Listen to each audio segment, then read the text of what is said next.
One liner 48 प्रश्न आलेले आहेत, तर मल्टी लाइनर त्याच्या निम्मे 24 प्रश्न आलेले असतात. आपल्याला एखादी आंतरराष्ट्रीय व्यक्ती, त्यांना मिळालेले पुरस्कार किंवा त्यांनी लिहिलेली सीमेच्या आतमध्ये एका विशिष्ट 1 वर्षाच्या कालखंडामध्ये जेवढ्या वस्तू आणि सेवा निर्माण झालेल्या असतील त्याला GDP करा. पण हे केव्हा? जेव्हा तुम्हाला रिस्क घ्यायची. चलो भाई देखो अब मैं क्या करता हूँ. नमस्कार भावी अधिकाऱ्यांनो, मी Avinash Pathade, founder and CEO, officer in first attempt. आपल्या सगळ्यांचं आजच्या 26 सप्टेंबरच्या PYQ सॉल्विंग प्रोग्राम मध्ये आपलं स्वागत करतो आहे, जिथे आपण सोमवार, बुधवार, शुक्रवार रोज सकाळी 6 वाजता PYQच्या प्रश्नांचा सराव करतो. तर चला, जास्त वेळ वाया न घालवता आपण लगेच आपल्या क्लासरूम मध्ये जाऊया. तर मित्रांनो, मागचं सेशन जे 24 सप्टेंबरला झालं होतं, आपण एक होमवर्क पाहिलेला होता की पुढीलपैकी कोणत्या साहित्य कृती ह्या जॉन फॉसे यांच्या आहेत, म्हणजे त्यांनी ती पुस्तकं लिहिलेली आहेत. बोट हाऊस, मेलानकोली, रॉड्स अँड स्वाफ्ट, रेड अँड ब्लॅक, आणि 4 पर्याय होते. तर जॉन फॉसे यांना नोबेल प्राइज मिळालेलं होतं, म्हणूनच त्यांच्यावर प्रश्न आला. मित्रांनो, आपण PYQ सेशन का करत आहोत, त्याचा मुख्य उद्देश हा आहे की 1000 पानं वाचण्यापेक्षा मुद्द्याची महत्वाची 50 पानं वाचायची आणि त्याच जोरावर प्रश्नांची उत्तरं द्यायची, हा त्याचा मुख्य उद्देश आहे. तर जॉन फॉसे यांना नोबेल पुरस्कार मिळालेला असल्यामुळे त्यांनी कोणती पुस्तकं लिहिलेली आहे असा प्रश्न आलेला आहे. म्हणजेच काय, समजने वाले को इशारा काफी आहे. आपल्याला काय करायचंय आता, म्हणजेच आंतरराष्ट्रीय पातळीवरती लिटरेचरच्या संदर्भात नोबेल पुरस्कार मिळवणारी व्यक्ती किंवा इंटरनॅशनल बुकर अवॉर्ड मिळवणारी व्यक्ती किंवा भारताच्या राष्ट्रीय पातळीवर साहित्य अकादमी पुरस्कार, ज्ञानपीठ पुरस्कार किंवा मग सरस्वती पुरस्कार ह्यासारखे किती आहेत, मोजून 8 ते 10 पुरस्कार आहेत. ते सर्व पुरस्कार मिळवणारी व्यक्ती, त्यांनी सगळी लिहिलेली पुस्तकं आणि त्या व्यक्तींबद्दलची माहिती शॉर्ट अर्ध्या पानांमध्ये एक नोट्स बनवा आणि आपला कंबाईनच्या किंवा राज्यसेवा UPSCतल्या पूर्व परीक्षेतला 1 मार्क हक्काचा फिक्स करून टाका. तर बघा, खास आपल्यासाठी जॉन फॉसे यांची मी इमेज सुद्धा दिलेली आहे आणि त्यांना 2023चा लिटरेचर मध्ये नोबेल प्राइज मिळालेला आहे. तर प्रश्नांमध्ये विचारलेलेच बघा, बोट हाऊस, मोलानकोली, रोड स्वाट ही तिन्ही पुस्तकं जॉन फॉसे यांनीच लिहिलेली आहेत. म्हणजेच काय बघा, पर्याय क्रमांक 1 अ, ब आणि क ही तिन्ही उत्तर बरोबर आहेत. एक छोटीशी ट्रिक समजून घ्या. ज्या वेळेला एखादी आंतरराष्ट्रीय व्यक्ती, त्यांना मिळालेले पुरस्कार किंवा त्यांनी लिहिलेली पुस्तकं किंवा त्यांच्या संदर्भातली माहिती असेल आणि खाली परत पर्याय असेल आणि पर्यायामध्ये वरीलपैकी सर्व अशा प्रकारचं पर्याय असेल, तुम्हाला माहित आहे नाहीये, मात्र तुम्हाला रिस्क घ्यायची, 100% वरीलपैकी सर्वाला तुम्ही टिक मार्क करा आणि तुमचा 1 मार्क फिक्स करा. पण हे केव्हा? जेव्हा तुम्हाला रिस्क घ्यायची आहे आणि प्रश्न अटेम्प्ट करायचा आहे. मात्र जर तुमचा मॅक्सिमम अटेम्प्ट झालेला असेल आणि जर तुम्ही कन्फ्यूज असाल तर अशा प्रकारची प्रश्न नाही सोडवलेलं चांगलं. 1909 मध्ये कामगार हितवर्धक सभा या संघटनेची स्थापना करून कामगारांना शिक्षण, कायदेशीर सल्ला देण्याचे काम खालीलपैकी कोणत्या व्यक्तींनी केलेलं आहे? एक गोष्ट लक्षात ठेवा, कामगार हिस्ट्रीमध्ये कामगार या शब्दाला खूप महत्व आणि कामगार ह्या शब्दाशी रिलेटेड मॅक्सिमम प्रश्न हिस्ट्रीमध्ये विचारले जातात. भिवाजी नरे, सीताराम बोले आणि हरिश्चंद्र तालचेरकर यांची नावं तुम्ही सारखी ऐकलेली असतील, मात्र हरिहर सोनुले शक्यता आहे की तुम्ही यांचं नाव ऐकलेलं किंवा वाचलेलं कुठेच नाहीये. अत्यंत महत्वाची बाब म्हणजे हरिहर सोनुले यांचा जन्म 1927 मध्ये झालेला असून ते एक कवी होते आणि 1957 मध्ये ते नांदेड मधून निवडून आलेले खासदार म्हणजे लोकसभा सदस्य, मेंबर ऑफ पार्लमेंट होते. त्यामुळे 1909 मध्ये कामगार संघटनेच्या संदर्भात त्यांचा कुठेही रोल नव्हता. हितवर्धक सभा कल्याणकारी संस्था स्थापन करण्यामध्ये 1909 मध्ये NA तालचेरकर, SK बोले, BR नारे आणि त्यांच्यासोबत SW पाटील आदी व्यक्तींनी मिळून कामगार हितवर्धक सभा स्थापन केलेली होती. हरिहर सोनुले यांचा 1909 मध्ये कामगार हितवर्धक सभेशी काहीही संबंध नाही. म्हणजेच अ, ब, ड पर्याय क्रमांक 3 हे याचं करेक्ट उत्तर आहे. आपला आजचा दुसरा प्रश्न हा पॉलिटीच्या संदर्भामध्ये असून महाराष्ट्रातील 1960 आणि 2020 मधील एकूण प्रशासकीय विभाग अनुक्रमे डॅश व डॅश आहेत. सध्या महाराष्ट्रामध्ये 6 प्रशासकीय विभाग आहे. जर थोडाफार अभ्यास केलाय तर तुम्हाला माहितीच पाहिजे नाही. ठीक आहे ना. आणि 6 एका सुद्धा पर्यायामध्ये सेकंड नंबरला नाहीये. पर्याय क्रमांक 2, 1960 ला 4 प्रशासकीय विभाग आणि 1920 ला 6 प्रशासकीय विभाग हे महाराष्ट्रामध्ये होते. मित्रांनो, ज्या वेळेला भारत स्वतंत्र झाला त्यावेळेला मुंबई प्रांत अस्तित्वामध्ये होता आणि या मुंबई प्रांतातच आजची मुंबई, आजचा महाराष्ट्र आणि आजचा गुजरात सुद्धा होतं. ज्या वेळेला 1 मे 1960 ला महाराष्ट्र राज्याची स्थापना झाली त्यावेळेला मुंबई इलाख्यामधून महाराष्ट्र राज्य आणि गुजरात राज्य स्थापन झालेलं असून त्यावेळेला महाराष्ट्रात एकूण 26 जिल्हे व 4 प्रशासकीय विभाग होते, जे आजपर्यंत सध्या महाराष्ट्रामध्ये 36 जिल्हे आणि 6 प्रशासकीय विभाग. मित्रांनो, आपला तिसरा प्रश्न आहे इकॉनॉमिक्स आणि कन्सेप्टच्या स्वरूपामध्ये आहे. बघा, खालीलपैकी कोणते विधान सत्य? इथं हा सत्य हा शब्द खूप महत्वाचा आहे. स्थूल देशांतर्गत उत्पादन, त्याला जीडीपी, ग्रॉस डोमेस्टिक प्रोडक्ट असं आपण म्हणतो. नागरिकांनी देशाबाहेर कमावलेले उत्पन्न समाविष्ट नसते. इथं हा नसते शब्द महत्वाचा आहे. त्यानंतर स्थूल देशांतर्गत उत्पादनामध्ये नागरिकांनी देशाबाहेर कमावलेले उत्पन्न समाविष्ट असते. है ना. खूप सिंपल आहे बघा, कन्फ्युजन होऊन देऊ नका. आपण जीडीपी म्हणजे काय ते समजून घेऊयात.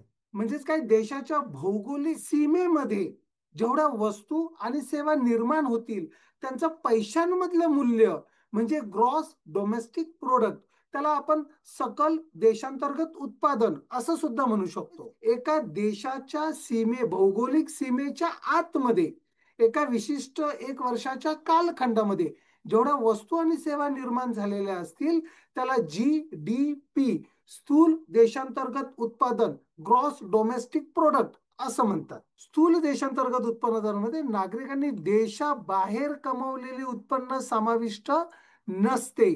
तर बरोबर आहे, देशाच्या बाहेर कमवलेलं उत्पन्न नसतं, देशाच्या आतमध्ये कमवलेलं उत्पन्न असतं. म्हणजे अ करेक्ट आहे. ब, स्थूल देशांतर्गत उत्पादनामध्ये नागरिकांनी देशाबाहेर कमवलेलं उत्पन्न समाविष्ट असतं. म्हणजे एखादा भारतीय नागरिक जो देशाच्या बाहेर जाऊन त्याने जर काही पैसे कमवलेले आहेत ते भारताच्या जीडीपी, ग्रॉस डोमेस्टिक प्रोडक्ट मध्ये काउंट होत नाही. मात्र इथं म्हटलंय असते. म्हणजेच पर्याय क्रमांक ब हे चुकीचं आहे. पर्याय क्रमांक अ हे बरोबर आहे. म्हणजेच पर्याय क्रमांक 1 फक्त अ हे बरोबर. भारतातील शहरांचे 3D नकाशे तयार करण्यासाठी सर्वे ऑफ इंडियाने कोणत्या कंपनी सोबत करार केलेला आहे? नेक्सॉन, इन्फोसिस, जेनेसिस इंटरनॅशनल आणि फ्रीडम जीपीएस. मित्रांनो, पॅटर्न बघा कसा चेंज होतो आहे. कंबाईनच्या 2024च्या पूर्व परीक्षेत वन लाइनर 48 प्रश्न आलेले, तर मल्टी लाइनर त्याच्या निम्मे 24 प्रश्न आलेले असून जोड्या लावा स्वरूपामध्ये 10 प्रश्न आलेले आहेत. गणित आणि बुद्धिमत्तावरती टोटल 10 असे 20 प्रश्न आलेले आहेत.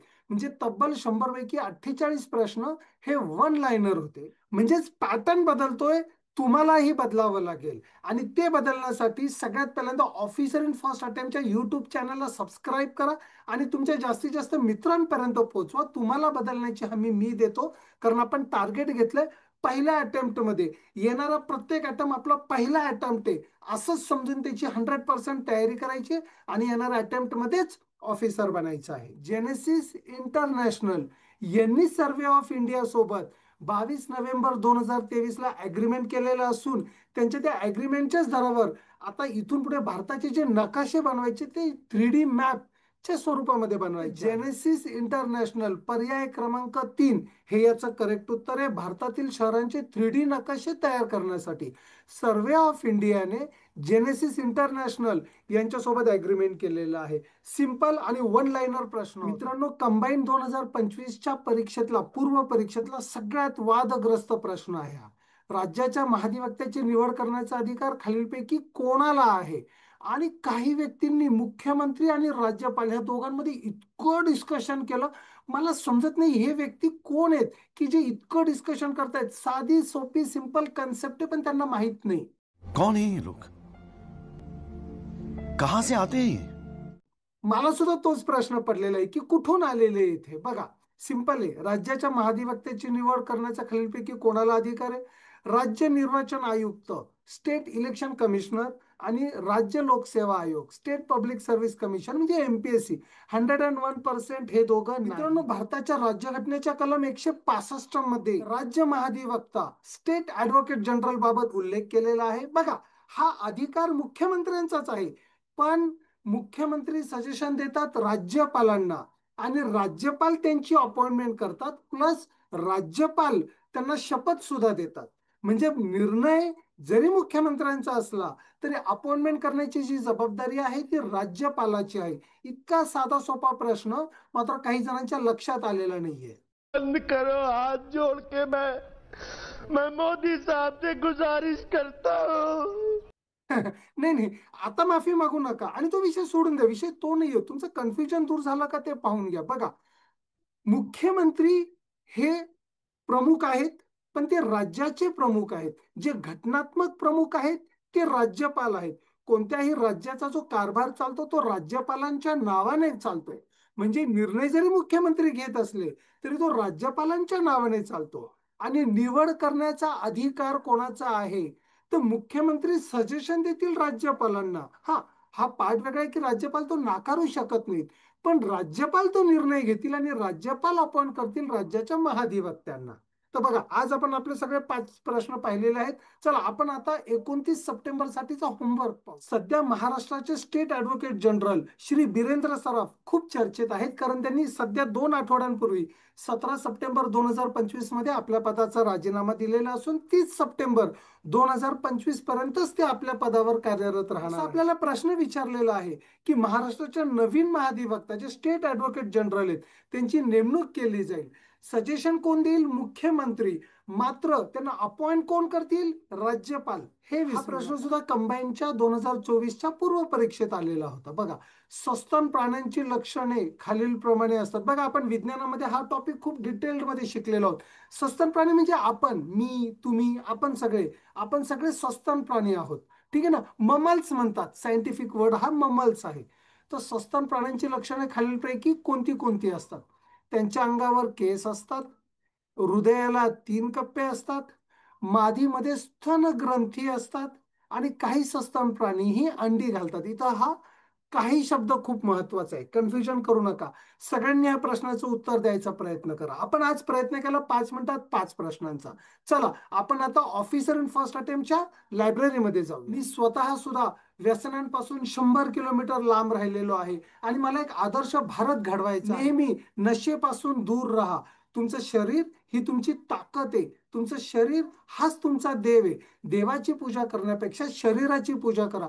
कधीही दारू, बिडी, सिगरेट किंवा कोणताही नशा पाणी करू नका आणि हेल्दी राहा, फिट राहा. मला विश्वास आहे आजचं सेशन तुम्हाला आवडलंच असेल. पीवायक्यू बद्दल तुम्हाला काहीतरी शिकायला भेटलेलंच असेल.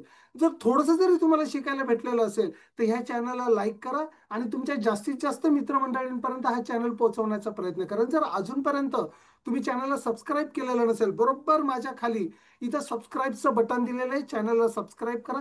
आमचे जुने पीवायक्यूचे सेशन पाहण्यासाठी माझ्या दोन्ही बाजूला लिंक दिलेल्या असून सर्वोच्च न्यायालयाच्या सरन्यायाधीशांबद्दलचा व्हिडिओ आहे, त्याची वरती मी इथं लिंक दिलेली आहे, त्याला तुम्ही पूर्ण व्हिडिओ पाहू शकता. चला, आता आपण भेटूया 29 सप्टेंबरला.